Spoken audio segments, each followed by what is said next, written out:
Library में internship letter आपको कैसे मिल सकता है, लाइब्रेरी में आप इंटर्नशिप कैसे करोगे, ये सारी चीज़ें हम लोगों ने जान लिया। बट इंटर्नशिप में क्या क्या चीज़ें आप सीख सकते हैं उसके बारे में आज हम लोग जानने वाले हैं। तो सबसे पहले कि किस तरीके से लाइब्रेरी हम लोग सेलेक्ट कर सकते हैं, वो चीज़ जानना बहुत ज़्यादा ज़रूरी है। तो इग्नू ने भी बताया है कि ऐसी लाइब्रेरी हो जहाँ पे 5,000 से ज़्यादा डॉक्यूमेंट्स है, उसको आप सेलेक्ट कर सकते हो। बट क्या सिर्फ यही काफ़ी है? नहीं, मुझे लगता है ऐसी लाइब्रेरी आपको चूज़ करना चाहिए जो ऑटोमेटेड हो।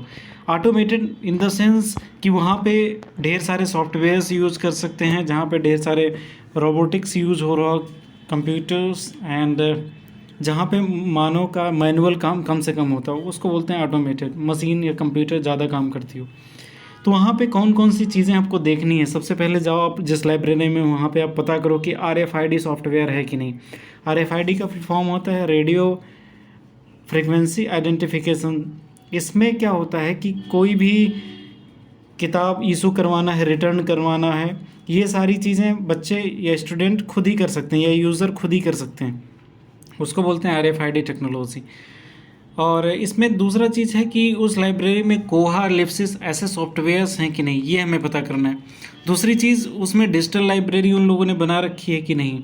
तीसरी चीज़, ओपैक की सुविधा है कि नहीं, स्कैनर है कि नहीं। ये सारी फैसिलिटीज़ अगर जिस लाइब्रेरी में हो, ऐसी लाइब्रेरीज़ को हमें चूज़ करना चाहिए। ऐसी लाइब्रेरी जो रिसर्च पे काम कर रही हो या उन्होंने डिजिटल लाइब्रेरीज़ वगैरह बना रखी हो, ऐसी लाइब्रेरीज़ तो बेस्ट होंगी अगर वो सारी सुविधाएं हैं। और जहाँ पे वहाँ पे ई रिसोर्सेज हो और इंटर लाइब्रेरी लोन वगैरह की इनफ्लिप नेट वगैरह से उन्होंने सदस्यता ले रखी हो, तो ऐसी लाइब्रेरी में अगर जा कर के आप इंटर्नशिप करोगे तो सबसे बेस्ट है। अगर नहीं है तो फिर क्या कहा जा सकता है, तो आप ढूंढो।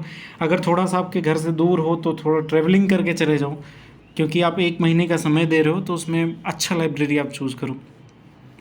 लाइब्रेरी आपको किस तरह से ज्वाइन करना है? किसी लाइब्रेरी में जब आप जाओ तो लाइब्रेरियन से सीधे मिलो और उसको बताओ कि आप वहाँ पे प्रैक्टिकल नॉलेज के लिए आप सीखना चाहते हो, एप्लीकेशन लिख कर के लेकर जाओ।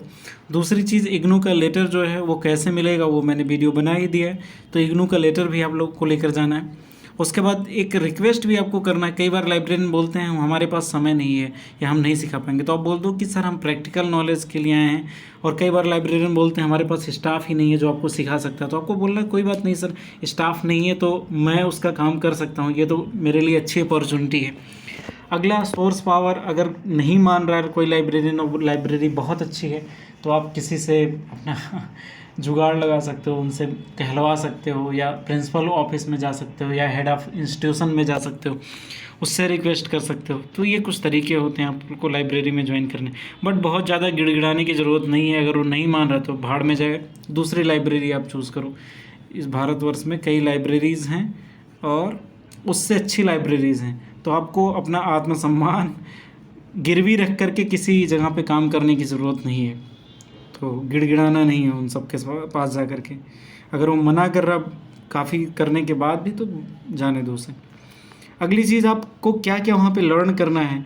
तो मैंने जब ये लाइब्रेरी ज्वाइन किया था और मैंने जब लाइब्रेरी को बारे में सीखना शुरू किया था, तो वहाँ पे जैसे ही आप एंट्री करोगे या एंट्री करने से पहले जहाँ पे लाइब्रेरी लिखा होता है, उसके बगल में नोटिस बोर्ड भी होता है। तो वो सब नोटिस बोर्ड वगैरह देखते हुए जैसे आप दरवाज़ा खोलते हो, लाइब्रेरी में इंटर करते हो, उसके बाद सब कुछ आपके सीखने के लिए है।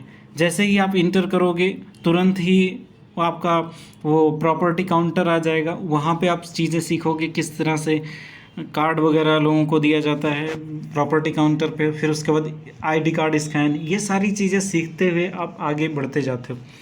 तो उसके बाद सबसे पहले जब आप लाइब्रेरी में जाते हो तो आपको दे दिया जाता है कि बुक्स हैं, इसकी पेस्टिंग करना शुरू करो। उसमें क्या ड्यू डेट स्लिप वगैरह होता है और बुक पॉकेट वगैरह, उसको आपको चिपकाना होता है। मैं अगले वीडियो में बता दूंगा कि किस तरीके से उसको चिपकाते हैं और क्या क्या काम करते हैं। अभी तो इसमें सिर्फ ओवरऑल डिस्कशंस होंगे। दूसरी चीज़, फिर आप स्टैंपिंग करते हो बुक्स की, कि मुहर लगा देते हैं बुक में कि जिससे पता चले कि लाइब्रेरी की बुक है। तो 4-5 जगह पे स्टैंपिंग करते हैं। फिर बुक कार्ड बनाते हैं, जैसे आपका ये आईडी कार्ड होता है, ऐसे बुक का भी आईडी कार्ड हम लोग बनाते हैं कि ये बुक्स, उस पर ऑथर वगैरह का नाम लिखते हैं और फिर एक्सेसन नंबर वगैरह देते हैं। अगला, उसके बाद ड्यू डेट स्लिप में उसकी डिटेल्स फिल करते हैं, वही एक्सेसन नंबर, बुक नंबर, ये सारी चीज़ें। क्लासिफिकेशन हम लोग फिर करते हैं। डीडीसी क्लासिफिकेशन अगर यूज हो रहा, मोस्टली एकेडमिक लाइब्रेरीज़ में डीडीसी क्लासिफिकेशन यूज़ होता है, और जो रिसर्च लाइब्रेरीज़ होते हैं उसमें यूडीसी का यूज होता है। तो लेट्स सी आप किस लाइब्रेरी में आप काम कर रहे हो, तो क्लासिफिकेशन आप करोगे, वो मोटी सी बुक होती है। एक्सेसनिंग करने का मौका मिल सकता है, लेकिन आपको पहले नहीं मिलेगा, हो सकता है 5-6 दिन बाद या 10 दिन बाद मिले या कभी ना मिले। उसमें क्या होता है एक्सेसनिंग में कि कोई नई बुक आती है, उसको एक यूनिक नंबर दिया जाता है और उस नंबर से ही वो बुक पहचानी जाती है। उसको लाइब्रेरी में उसका गृह प्रवेश हम बोल सकते हैं, उसको एक्सेसनिंग बोलते हैं। और उसमें एक कंप्यूटर में एंट्री करने के बाद उसके बाद कोहा सॉफ्टवेयर या लिप्सिस सॉफ्टवेयर या नेटलिप कोई सॉफ्टवेयर हो, उसके बाद हम लोग उस पर एक स्टैंप लगाते हैं एक्सेसन का। तो ये हो गया। RFID टैग होता है कि बुक को इशू करवाने, रिटर्न करवाने के लिए या कोई लाइब्रेरी से चुराया ना, इसलिए वो टैग भी पेस्ट करते हैं हम लोग। अगला, जब टैग पेस्ट कर देते हैं उसके बाद हम लोग वो सेंसर पे रख करके उसकी एंट्री करते हैं RFID के सॉफ्टवेयर में, उसको टैगिंग बोलते हैं, वो करते हैं हम लोग। कोहा सॉफ्टवेयर को हम लोग यूज़ करते हैं। कोहा सॉफ्टवेयर हम लोग किस तरह से यूज़ करते हैं वो मैं बता दूंगा बहुत अच्छे तरीके से, और आप लोग अपने फ़ोन में भी कोहा सॉफ्टवेयर यूज़ कर सकते हो, ये भी मैं बताऊंगा।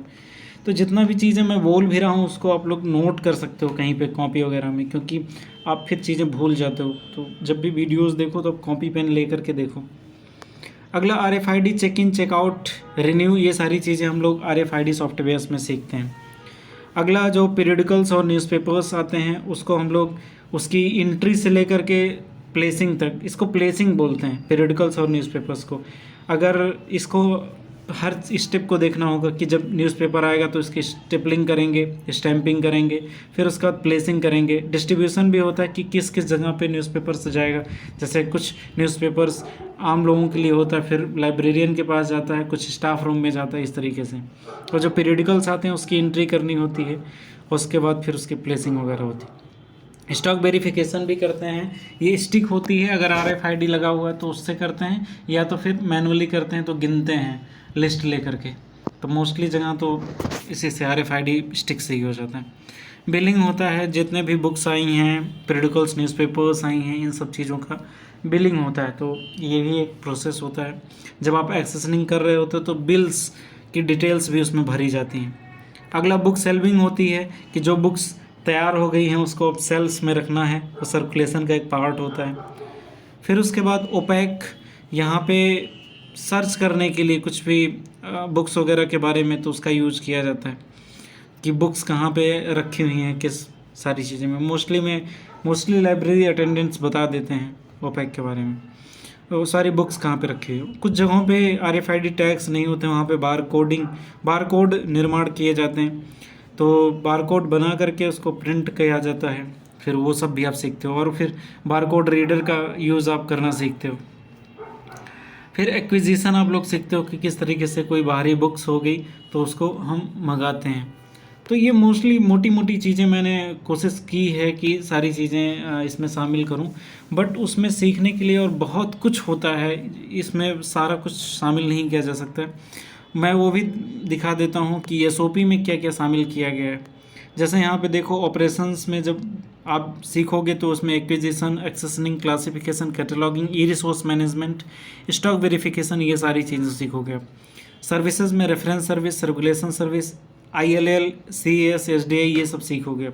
ऑटोमेशन में database creation, application in different routine application. ये देखो, application in different routine application में क्या होता है कि जैसे कोहा सॉफ्टवेयर हो गया, वो RFID सॉफ्टवेयर्स, ये सब हो गया, तो ये सब ऑटोमेशन सॉफ्टवेयर्स के अंदर आते हैं।